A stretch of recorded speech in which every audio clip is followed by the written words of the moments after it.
¿Qué tal, muchachos? Buenas tardes. Vamos a dar continuidad a nuestros estudios. Vamos a seguir con nuestras clases de epistemología y construcción de la verdad jurídica y criminológica, ¿ok?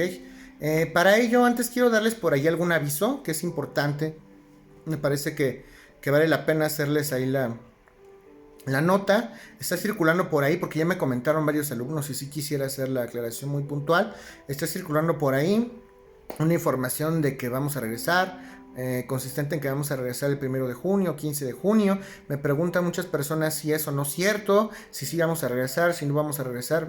Lo que les puedo comentar es esto: ustedes tranquilos, sigan estudiando, vamos a seguir desarrollando nuestro curso con normalidad.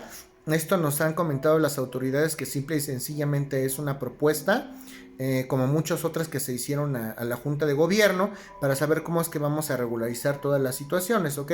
Pero ustedes hasta el momento pues no tendrían que ser en ese sentido otra situación.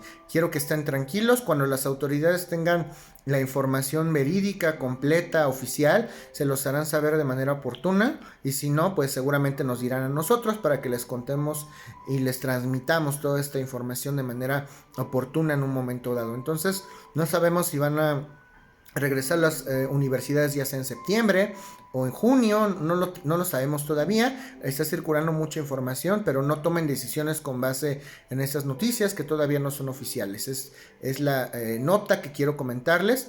Y tranquilos, ya habrá manera de resolver todas estas dudas. Ni siquiera sabemos si vamos a evaluar de manera remota o presencial. Ya nos indicarán en un momento dado, y también con toda oportunidad se los haremos saber.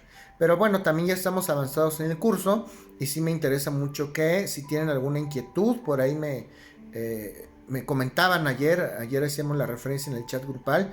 Me inquieta muchísimo los comentarios que dicen que no entienden, y si no entienden, ¿por qué no me preguntan? Esa es mi pregunta muy concreta. Por favor, pregúntenme. Si no entienden esta clase, si no tienen algún punto, tienen a la mano, tienen acceso a todas estas canales, díganme por favor. Muchos me buscan, muchos simplemente no lo desean hacer, pero no se den por vencidos. Estamos, como les he dicho infinidad de ocasiones, estamos en un momento un poco complicado, pero adelante, echen mucho empeño en esto, pongan mucho empeño en ello, porque pues de esto va a determinar el que ustedes den continuidad a sus estudios, y es una meta académica, laboral, personal, ¿ok?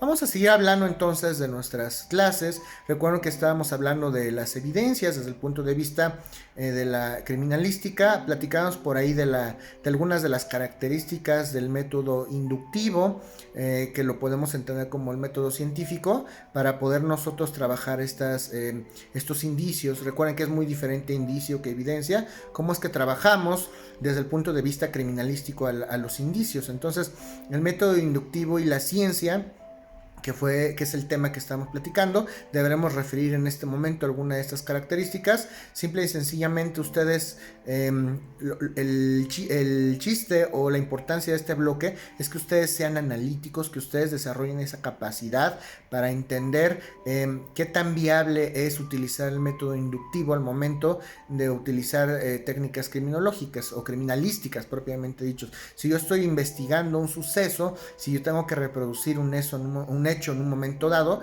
yo tengo que utilizar métodos como criminalístico. Una de las herramientas que tengo, pues naturalmente, es el método inductivo, y es lo que estamos viendo en estas sesiones. Es correcto utilizar el método inductivo. Es mejor que otros métodos, es peor que otros métodos para descubrir la verdad de los hechos en un momento dado. Pues bueno, simple y sencillamente estamos refiriendo ciertas características para que ustedes pudieran optar en un momento dado por escoger este método u otros. Recuerden que a nivel académico se les dan a los alumnos las herramientas, y ustedes ya podrán escoger de acuerdo a su pericia cuál es el instrumento más adecuado para estudiar un suceso desde el punto de vista científico y hacer una reproducción de los hechos lo más apegada a la realidad, ¿ok? Entonces, por ahí podemos platicar que el método inductivo no es científico. No establece conclusiones generales, por eso no es científico, solamente establece conclusiones particulares. Por ahí es muy cierto que no es el método más usado. Nos basamos en la práctica. En un momento dado pudiéramos hablar hasta de la experiencia, nos basamos en la experiencia para llegar a conclusiones. Hablamos un poco de empirismo en ese sentido. Vamos a registrar todos los datos. Desde el punto de vista inductivo tenemos que hacer o recopilación de datos para poder plantear una hipótesis. Las conclusiones no pueden aplicarse a todos los hechos, naturalmente, porque si hablamos del método inductivo hablamos de situaciones particulares y no vamos a considerar en algún momento la verdad histórica de los hechos sucedidos. Estas son algunas de las características. Por ahí el señor Ramírez Aldaraca es totalmente opuesto, se pronuncia en contra del método inductivo. No por ello ustedes tengan que hacerlo así. Recuerden que la bibliografía que les damos es el punto de vista de un cúmulo o de un autor en especial, y bueno, pues habrá a lo mejor gente que le funcione utilizar el método inductivo en una investigación.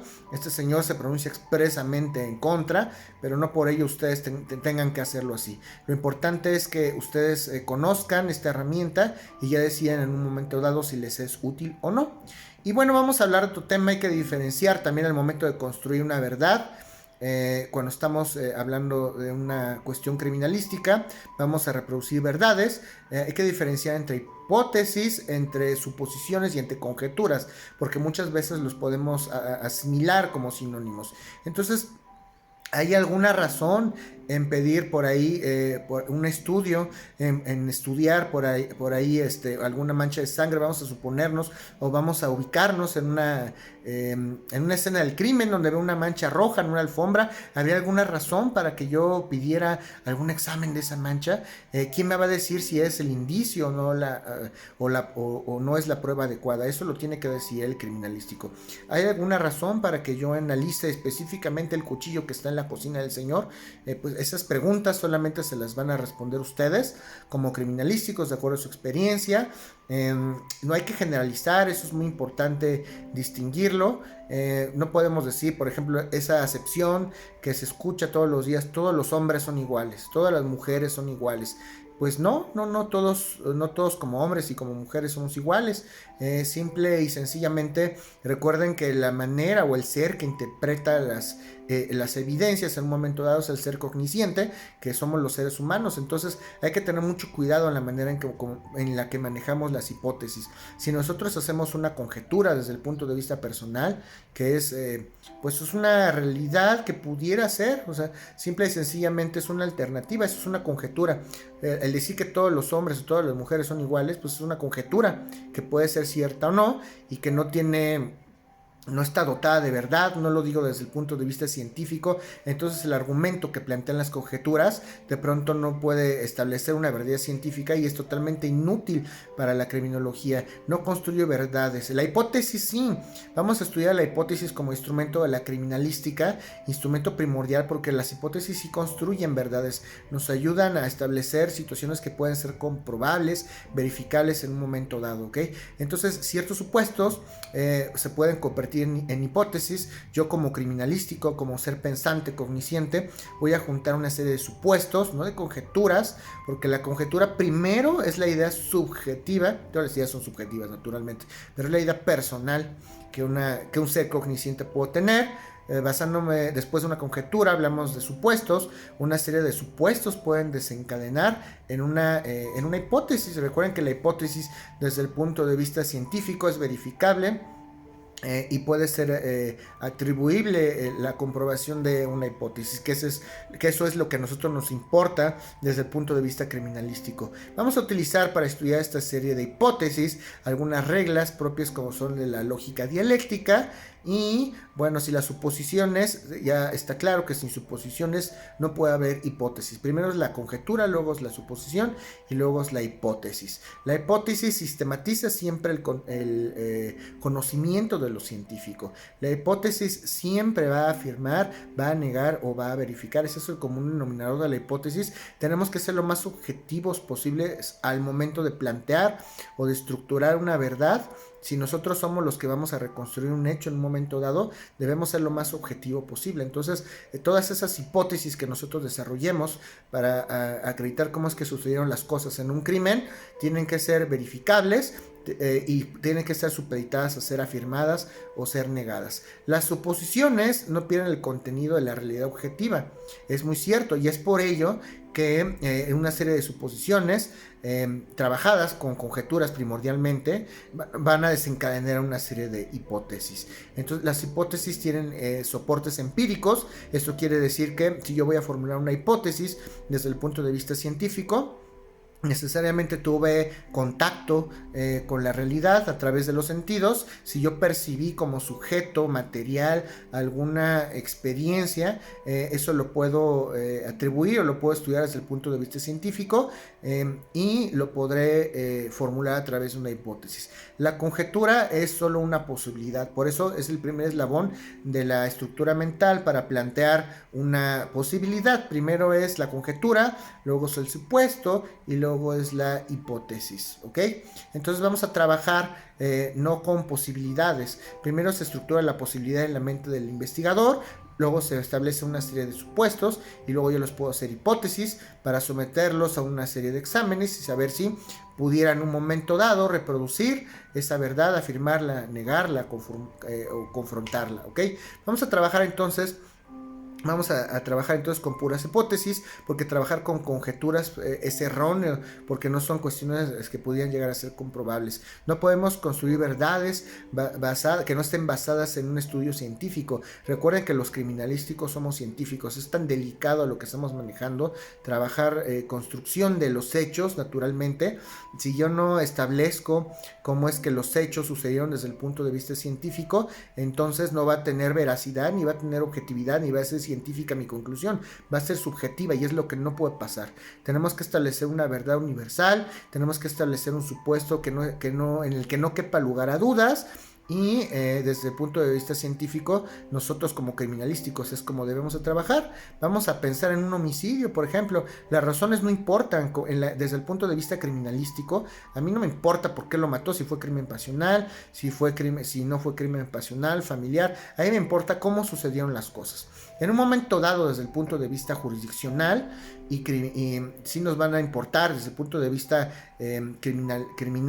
criminológico, penal, sí nos va a importar por qué sucedieron o no las cosas, pero desde el punto de vista criminalístico solamente quiero explicar cómo sucedieron las cosas y por qué. Desde el punto de vista criminalístico solo tengo que explicar por qué.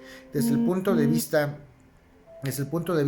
criminal o jurídico, sí van a importar las razones, las puedo exponer como pruebas, puedo argumentar para acreditar culpabilidad o inocencia, pero no es la labor del criminalístico. No hay que desviar ni confundir, como lo hemos dicho en numerosas ocasiones, lo criminalístico con lo criminológico o con lo jurídico. Entonces, primero establecemos conjeturas, es la primera operación mental, luego establecemos suposiciones y luego hipótesis, ¿ok? Vamos a estudiar por ahí un principio que conocen los autores como el principio de falsabilidad. ¿Qué es eso de falsabilidad? Sí, en efecto, viene de la palabra falso. ¿Qué tan confrontables son las hipótesis que yo pudiera formular de algún hecho sucedido? Si yo digo que Juan mató a Pedro, ¿qué tan falso es esto, no? ¿Qué tan recurrente o qué tan criticado o qué, de alguna manera, qué tan cuestionado puede llegar a ser en un momento dado que yo afirme que Juan mató a Pedro? Justamente esa es la labor del criminalístico, hacerlo lo menos falseable posible. Por eso hablamos de la teoría de la falseabilidad o de la falsabilidad, ¿ok? Yo tengo que, como criminalístico, tengo que darme la labor de confrontar con una negación los hechos que yo estoy pretendiendo probar. Si hablo de un cadáver, no necesariamente el cadáver significa que haya habido un asesinato. Tengo que estructurar mis verdades, tengo que confrontarles contra todas aquellas posibilidades que puedan ir en contra, y si el resultado sigue siendo el mismo, pues estoy a través del método científico acreditando o probando que la verdad que descubrí es irrefutable, y desde el punto de vista criminalístico habré llegado a una verdad más adecuada. Hay un autor por ahí que se llama Popper, Popper, ese señor habla y nos refiere, dice, constatar una teoría, es refutarla con la operación contraria, vamos a hablar de la falseabilidad, es lo mismo que les estoy diciendo. Si yo digo que Juan mató a Pedro, ¿qué tan criticada puede ser mi teoría de que Juan mató a Pedro? Yo tengo que atar todos los eslabones y todos los cabos para que desde todos los puntos de vista sea irrefutable el argumento o la reproducción de hechos que yo estoy planteando en un momento dado. Todas las hipótesis se deben confrontar con el supuesto inverso, como lo estamos platicando en ese momento, y hay propuestas que pueden llegar a ser debatibles o no, siempre que supeditar al debate alguna reproducción de hechos, y ahí es donde formulamos lo que se le conoce como la teoría del caso. Esto es lo más importante, se los dije el primer día de clases. El chiste de esta clase de construcción, epistemología y construcción de la verdad jurídica y criminológica es que ustedes establezcan una teoría del caso. Cuando hay un juicio de naturaleza penal, el Ministerio Público va a sustentar una teoría del caso, la defensa va a sustentar otra teoría del caso, y hay que acreditar desde cada uno desde su punto de vista cómo ocurrieron los hechos. Dicen por ahí algunos autores que es incorrecto llamarlo teoría del caso, ya que a través de argumentos cada uno va a tratar de convencer al juez de que ocurrieron las cosas de una manera determinada. Sin embargo, pues por eso es teoría, porque todavía no está probado, todavía no hay una teoría probada. Desde el punto de vista criminalístico, nosotros acreditamos los hechos con base en una serie de supuestos, una serie de pruebas que ya hemos platicado y platicaremos. Desde el punto de vista criminalístico solamente tenemos que explicar por qué, y ya desde el punto de vista jurídico criminológico ya importan las razones, y va a tener mayor razón desde el punto de vista jurídico el que con pruebas acredite su teoría del caso. Por eso es muy importante que ustedes conozcan de esta manera tan febril y tan sensible, que ustedes en un momento dado deben llegar a estructurar una teoría del caso perfecta con base en los elementos que desde el punto de vista criminalístico ustedes deben de conocer, ¿ok? Entonces, ¿es incorrecto o no es incorrecto la teoría del caso? ¿Qué supuestos buscan? ¿Qué tan aceptada es la teoría del caso que yo estoy planteando? Desde el punto de vista jurídico, ya lo comentamos, nos vamos a basar meramente en argumentos. Los supuestos que vamos a tratar deben de confrontarse en un momento dado para acreditar que son verdad. Deben de haberse tratado desde el punto de vista criminalístico con base en cierto empirismo, es decir, con cierta aprehensión de los sentidos. Tengo que haberlo percibido a través de los sentidos, y vamos a establecer teorías que van a ser capaces de explicar hechos, acontecimientos. Vamos a tratar de reproducir acontecimientos lo más objetivo posible. Por eso nos basamos en un método propiamente como debe de ser el científico. Por eso nos basamos en peritos en materia de biología, en materia de química, en materia de medicina, en materia de balística. Todo lo que estamos haciendo como criminalísticos es estructurar de una u otra manera un supuesto científico. Entonces deben de estar establecidas estas figuras de manera muy rigurosa. Se establecen teorías para que en un momento dado, cuando nos supeditemos a algún juicio y se dicte una verdad universal, que sería una sentencia en un momento dado, podamos establecer leyes o principios. Si una teoría es refutable en un momento dado, desde el punto de vista experimental, podemos rechazarla, porque yo a través de los sentidos pude haber percibido otra cosa. Entonces, si yo percibí con mis sentidos una experiencia que me da pie a poder hacer una conjetura, un supuesto y una hipótesis, tengo que acreditarla con base en la experiencia propia, ¿ok? Y pues no debería considerarse en una etapa posterior alguna conjetura que pudiera ser dubitable. Recuerden que todos los hechos deben de estar acreditados desde el punto de vista científico en una investigación, ¿ok?